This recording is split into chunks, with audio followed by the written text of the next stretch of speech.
In today's video, we answer the question, what is an ETF?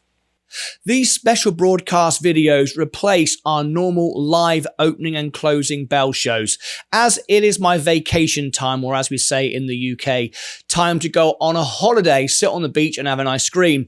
But we are going to premiere these videos at the normal times of the opening and closing bell, and hopefully you'll join in for the live premieres and be part of it each time. Now, I will try and pop in on in the live chat as it premieres, an update with stocks and shares and what's going on, and make sure everybody is here doing all the normal stuff like smashing the like button. Make sure that you smash the like button. I very much look forward to seeing you back when I return. And also, don't forget to subscribe if you've not subscribed to this channel before. And now on with the rest of the video. So in today's video, we answer the question, what is an ETF? Well, it stands for Exchange Traded Funds. Now, on the previous video, we talked about how many stocks and shares and assets you should own in different companies. And I said that you need to be able to manage your portfolio. How many can you research and understand? If, however, you would like a more diverse portfolio and you would like the top 500 companies in America, then you're looking at the S&P 500. But how do you manage 500 individual stocks, and how many should you buy of each? Well, what you could do is buy an ETF, an exchange traded fund.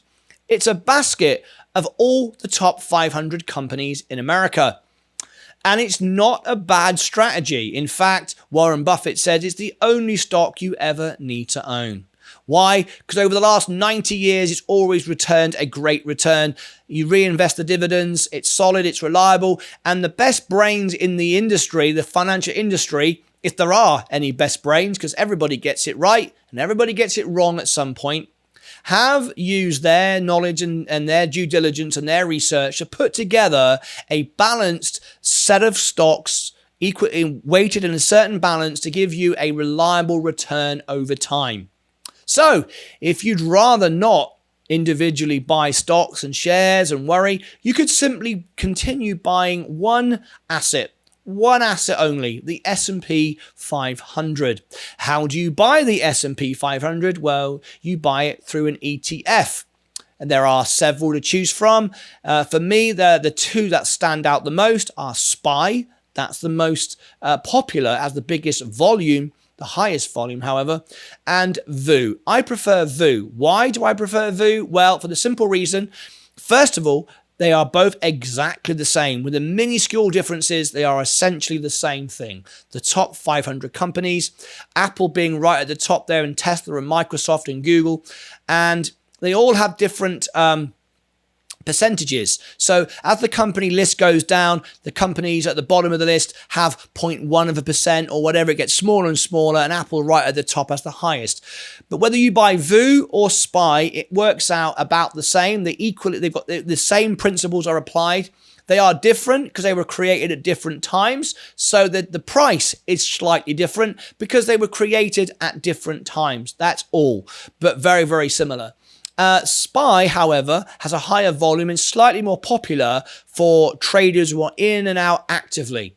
It's a more expensive ratio. Cost ratio is slightly higher for that benefit. Whereas VU is if you just keep buying it and adding to it and maybe now and again trimming off the top. And even if you day trade, you won't know the difference. It's so microscopic. Unless you're trading billions of dollars, you won't know the difference.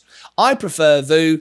I don't know why. No reason, it's just what I got into, makes a difference. It is cheaper than SPY, and because I only invest, and it can add up over time, but the average retail investor will never see the difference. You'd have to invest in millions of, if not billions of dollars to really see the difference. But for me, it works fine because I'm not in and out of VU. I just keep buying it when it goes down and maybe trim off the top if it gets too big.